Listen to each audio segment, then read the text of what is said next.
اللہ اکبر اللہ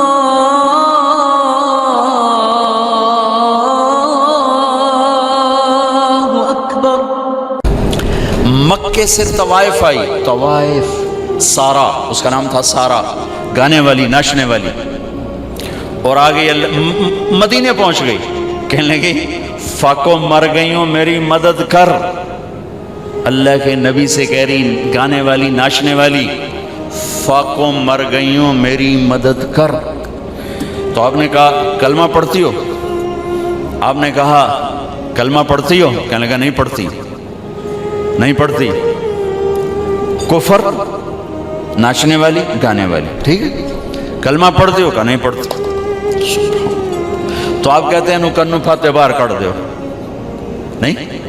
تو آپ نے کہا میں اپنی خاندان والوں سے کہتا ہوں اس عورت کی مدد کرو، اپنے خاندان میں اپنے خاندان سے کہتا ہوں اس عورت کو بھر دو۔ یہ اپنا خاندان کیوں کہا؟ سب صحابہ سے کیوں نہیں کہا کہ کسی کے جی میں یہ نہ آئے کہ طوائف کی مدد کر رہے ہیں، لہذا اپنے خاندان سے کہا میرے گھر والے اس کی مدد کرو، اور اس کو بھر کے بھیجا۔ یہ میرے نبی کے اخلاق ہیں۔ آپ کھانا کھا رہے ہیں، ایک مدینے کی طوائف گزری، اس نے نا آپ کا مذاق اڑانا چاہا، کہا بڑا نبی بنتا ہے کسی کو کھانے کا ہی نہیں پوچھتا۔ تو آپ نے کہا آ جاؤ، حالانکہ آپ کہتے ہیں انہوں 2 لتر مارو تو دفع کرو، یہ طوائف ہو کے کی گل کر رہی۔ 2007 میں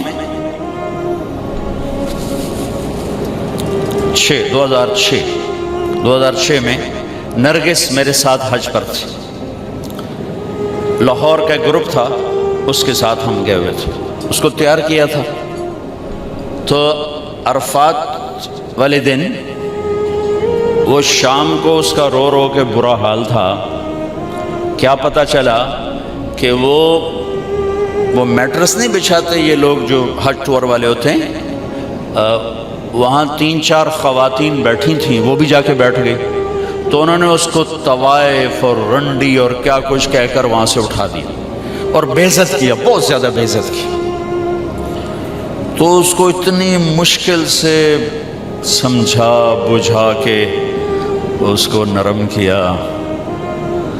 میں نے کہا میں اب کس کے سامنے رونا روں، یہ وہ جگہ ہے جہاں میرا اللہ کہتا ہے اتنے گناہ لے کر آؤ جتنے بارش کے قطرے ہیں معاف کر دوں گا، اتنے لے کر آؤ جتنے ریت کے ذرے ہیں معاف کر دوں گا، اتنے لے کر آؤ جتنے درختوں کے پتے ہیں معاف کر دوں۔ تو ایک طوائف کے پاس اتنے گناہ تو نہیں ہیں کہ وہ بارش کے قطروں سے زیادہ ہو جائیں، یا ریت کے ذروں سے بڑھ جائیں، یا درختوں کے پتوں سے بڑھ جائیں، لیکن نفرت نفرت نفرت نفرت انسان ہی نہیں سمجھتا۔ ایک ہوتا ہے پیسے کا تکبر، وہ بھی بڑا خوفناک ہے، ایک ہوتا ہے نیکی کا تکبر، یہ پیسے سے زیادہ خوفناک ہے۔ میری گل ذرا کان کھول کے سنیں آجے، ایک پیسے کا تکبر ہے، یہ بھی بڑی بھیڑی شے ہے، لیکن نیکی کا تکبر اس سے بھی زیادہ ہوتا ہے۔ یہ آدمی کو ایسے ہی گراتا ہے اللہ کی نظروں سے جیسے بڑے بڑے گناہوں سے انسان اللہ کی نظروں سے گرتا ہے۔ اس کا یہ میں نے آپ کو نمونہ دکھایا کہ اٹھ جائے یہاں سے طوائف ناچنے والی، وہ تو توبہ کرنے گئی تھی وہ، اور اس نے کی توبہ، گھر بیٹھ گئی۔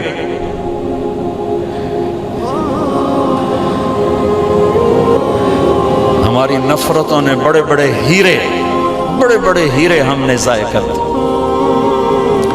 نسیم وکی ایک اداکار ہے، اس کی والدہ فوت ہو گئی، میں اس کا جنازہ پڑھانے گیا تو سارے اداکار ہی تھے، 250-300، تو میں نے سب کو بٹھا لیا، عجب ان کے حلیے حال تھے۔ کس ماحول میں؟ ہر گناہ اس ماحول میں ہوتا ہے جس میں وہ ان کی زندگی گزرے، ہر گناہ۔ میں نے ان سے کوئی 20-25 منٹ بات کی، میں نے اتنا کسی کو روتے نہیں دیکھا جتنا وہ نوجوان روئے. ہچ کیوں؟ میں نے تھوڑی اللہ کے نبی کی وفات بیان کی، حضرت علی مقام امام حسین کی تھوڑی سی سیرت بیان کی. ایک نوجوان ایسا تڑپ کے روتا تھا، اس نے میں دیکھو میں اب رو رہا ہوں. اور جنازے کے بعد میں گاڑی میں بیٹھا اور ریمنڈ تک میں روتا ہی گیا کہ کیسے کیسے ہیرے ہماری نفرتوں نے تباہ کر دیا. کنجر کنجر کنجر، رنڈی طوائف طوائف.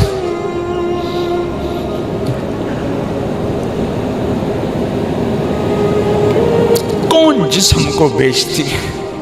کس نے گھنگرو بندھا پہنائے؟ کس نے اس کو جسم فروشی پہ مجبور کیا؟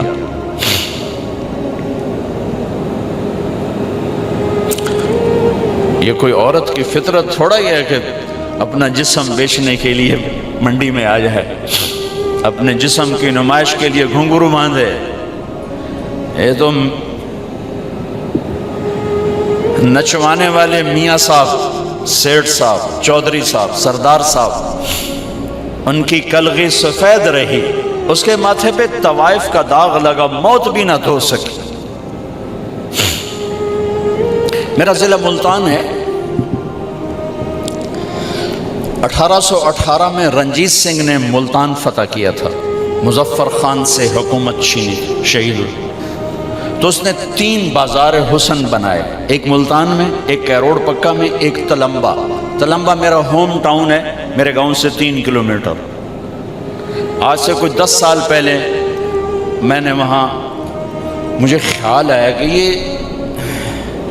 اگر قیامت کے دن انہوں نے گریبان پکڑ لیا کہ ساری دنیا میں تبلیغ کی اور ہمیں آ کے نہ بتایا تو ہم تو مارے گئے. وہاں طوائفوں سے ملنا شروع کیا، ان کو کبھی گھر بلایا، کبھی ان کے پاس. جب پہلی دفعہ ان سے ملاقات ہوئی تو ہمارے ایک ساتھی نے کہا، بیٹیو ہم آپ پہ عزت کی چادر ڈالنے آئے ہیں. ایک چھوٹا سا جملہ ہے، ایک جملہ، ہم آپ پہ عزت کی چادر ڈالنے آئے ہیں. تو وہ ایسے روئیں جیسے کوئی دکھوں کا مارا روتا ہے. کہنے لگی، یہاں تو کپڑے اتارنے آتے ہیں لوگ، آپ کون ہیں جو ہم پہ چادر ڈالنے آئے ہیں؟ یہاں تو لوگ کپڑے اتارنے آتے ہیں. کپڑے اتارنے والے اسی طرح میاں صاحب ہیں، ان کی عزت میں کوئی فرق نہیں آیا، وہ طوائف بن گئی.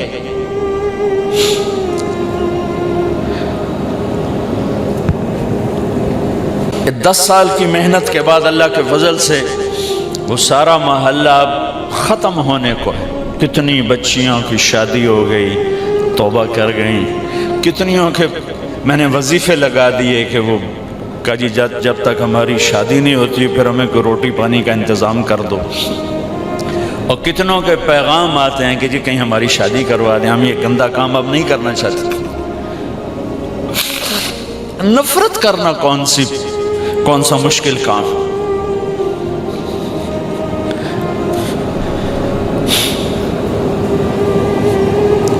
وہ طوائف کہنے لگی یہ کیسا نبی ہے جو کسی کو پوچھتا ہی نہیں. آپ نے کہا آجا، تو بھی آجا، بٹھا لی. وہ تو آپ کو غصہ دلانا چاہتی تھی. کہنے لگی میں ایسے نہیں کھاؤں گی، جو تیرے منہ میں ہے وہ نکال کے مجھے کھلا. اور ہماری پنجابی کی مثال ہے کبا، سمجھتے ہیں کبڑا؟ کبے نو لت لگی وہ سدھا ہو گیا، ان کی سے لت ماری وہ سدھا ہو گیا. اس نے تو اللہ کے نبی کا مذاق اڑایا، وہ اس کو سیدھا پڑ گیا.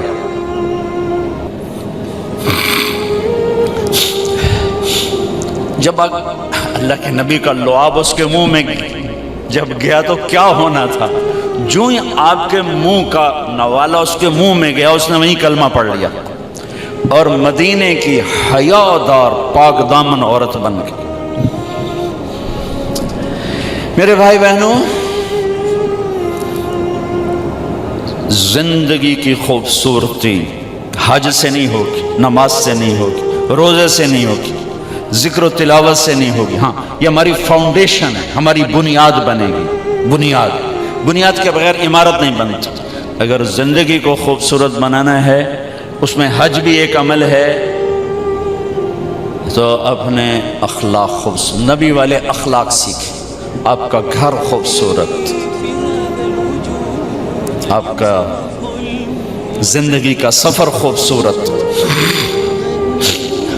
آپ کی اولاد آپ سے خوش، آپ اپنی اولاد سے، آپ کی بیوی آپ کو دعائیں دے گی، آپ اپنی بیوی کو دعائیں دیں گے. اگر نبی والے اخلاق زندہ ہو جائیں